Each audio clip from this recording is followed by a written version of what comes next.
फैसला। कई वर्ष पहले एक घने जंगल में 4 चोर रहते थे।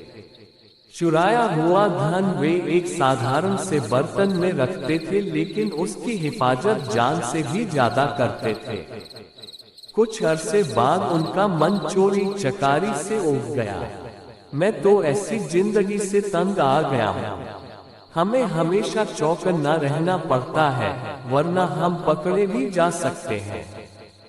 एक ने अपना दुखड़ा रोया।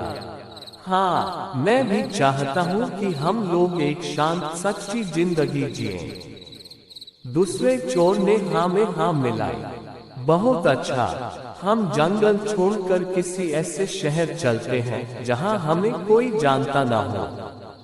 शायद कोई साफ सुथरा काम धंधा ही हाथ लग जाए। तीसरा बोला। 3 चोरों को तो ये सुझाव पसंद आया और उन्होंने तय कर लिया कि वे जंगल छोड़ देंगे। लेकिन चौथे चोर को अपनी जीविका के लिए कोई खरा धंधा करने की योजना पसंद नहीं आई। उस समय तो वह चुप रहा, लेकिन उसने बर्तन में रखे पैसे चुराकर भाग जाने का इरादा कर लिया। वह सही मौके का इंतजार करने लगा। चारों चोर एक शहर पहुंचे और वहां एक धर्मशाला छत्रम में रुक गए। उनमें से 2 शहर के बारे कुछ जानकारी हासिल करने निकल पड़े। जल्दी ही उन्होंने एक वृद्ध औरत का घर देखा, जो आरामदेह तो लगता ही था, उनके लिए ठीक भी था।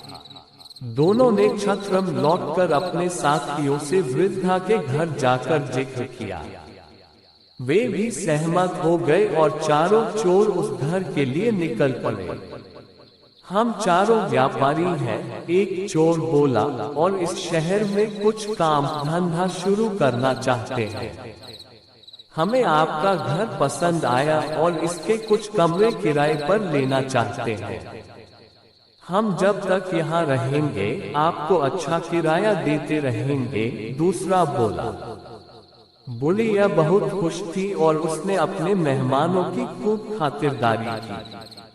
आप यहाँ जब तक चाहे रह सकते हैं, वह मुस्कुराई। वह प्रसन्न हुई कि उससे अच्छे किराएदार मिल गए हैं। चारों चोर पता लगा चुके थे कि वह बहुत नेक और सच्ची औरत है, जिसे पराई दौलत का लालच नहीं है। इसलिए उन्होंने अपना पैसों ने भरा बर्तन बुढ़िया को संभालने के लिए दे दिया। कृपया इस बर्तन को ध्यान से रखिएगा। एक ही शर्त है, इसे देना तभी जब हम चारों साथ में इसे मांगने आए।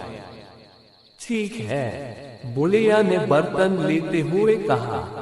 वह अपने घर के पिछवाड़े गई और देखने लगी कि कोई देख तो नहीं रहा। जब उसे तसल्ली हो गई तो उसने जमीन खोदकर उसमें बर्तन डाला और उसे वापस मिट्टी से ढक दिया। चारों ओर कुछ काम धंधे की तलाश में शहर चले गए। जल्दी ही वे काफी थक गए और बुढ़िया के घर से कुछ ही दूरी पर खड़े वटवृक्ष के नीचे बैठकर सुस्ताने लगे। तभी एक औरत लस्सी बेचती हुई वहां से निकली। चारों ने थोड़ी लस्सी खरीदने का निश्चय किया। लस्सी बहुत स्वादिष्ट थी। उन्होंने सोचा कि दोपहर के भोजन के साथ पीने के लिए थोड़ी लस्सी भी ले ली जाए। पर 3 चोर तो बहुत थक गए थे। लस्सी डालने के लिए बुढ़िया के घर से बर्तन लाने की हिम्मत किसी में नहीं थी।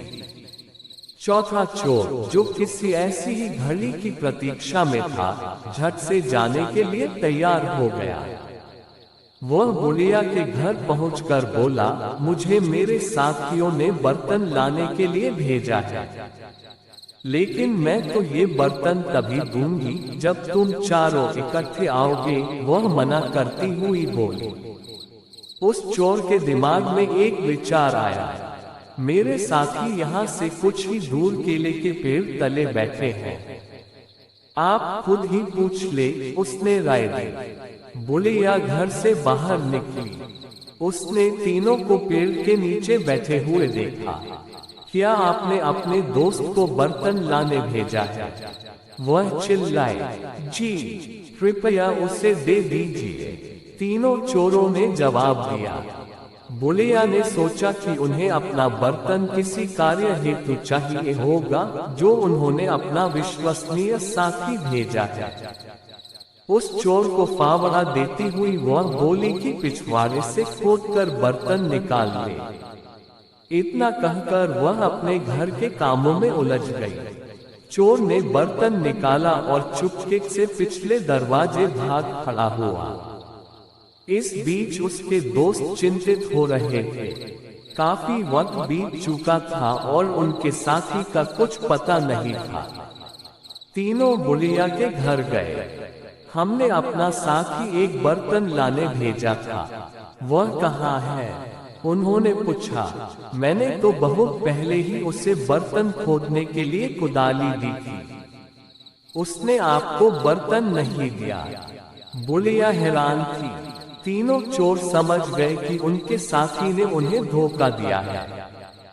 हमने आपको कहा था कि बर्तन तभी देना जब हम चारों आपके पास आए। आपने हमारी बात नहीं मानी। हमें लगता कि हमारे साथी ने आपके साथ मिलकर हमारा पैसा हथियाने का षड्यंत्र रचा है। वे बोले। बुलिया बहुत दुखी हुई। वे तीनों उसे शहर के न्यायाधीश के पास ले गए और उसकी शिकायत की। न्यायाधीश ने फैसला दिया कि बुलिया की लापरवाही की वजह से तीनों को नुकसान हुआ है, इसलिए सारा हर्जाना बुलिया को ही भरना होगा। बुलिया रोती हुई घर लौट आई। इस बीच राजा और उसका मंत्री वेश बदलकर अपनी प्रजा की परेशानियां जानने शहर के दौरे पर थे। इस बात का किसी को भी पता नहीं था। बुलिया को देखकर वे रुक गए और उसके रोने का कारण पूछने लगे। उसी समय आसपास ही कुछ लड़के खेल रहे थे और उनका अगुआ था रामन। बुलिया की दुख भरी कहानी उसने भी सुनी। भगवान करे उन तीनों को तुम्हारे साथ ऐसा सुलूक करने की सजा मिले, रामन बोला। ये सुनकर राजा और उसका मंत्री बहुत हैरान हुए। उन्होंने रामन से पूछा कि क्या वह इस मामले का फैसला कर सकता है। रामन ने आत्मविश्वास के साथ सिर हिलाया और कहा कि वह अपना फैसला राजा के दरबार में ही सुनाएगा। अगले दिन महल में दरबार लगा। रामन न्यायाधीश के आसन पर बैठा था। उसने चोरों की कहानी सुनी। तुम्हारी शर्त यही थी न कि बुलिया वह बर्तन तुम्हें तभी दे जब तुम चारों उसे लेने आओ। रामन के प्रश्न पर तीनों ने हामी भर दी। बहुत अच्छा, वह शर्त पूरी करने के लिए तैयार है, पर यहाँ तो तुम सिर्फ 3 हो। जाओ अपना चौथा साथी लेकर आओ जिससे शर्त पूरी की जा सके। रामन ने आदेश दिया। शाबाश, क्या फैसला दिया है। राजा ने रामन की भूरी भूरी प्रशंसा की। तुम छोटे हो पर हो समझदार। आज से तुम मर्यादा रामन के नाम से जाने जाओगे और हमारे दरबार में ऐसे मुकदमों के फैसले किया करोगे।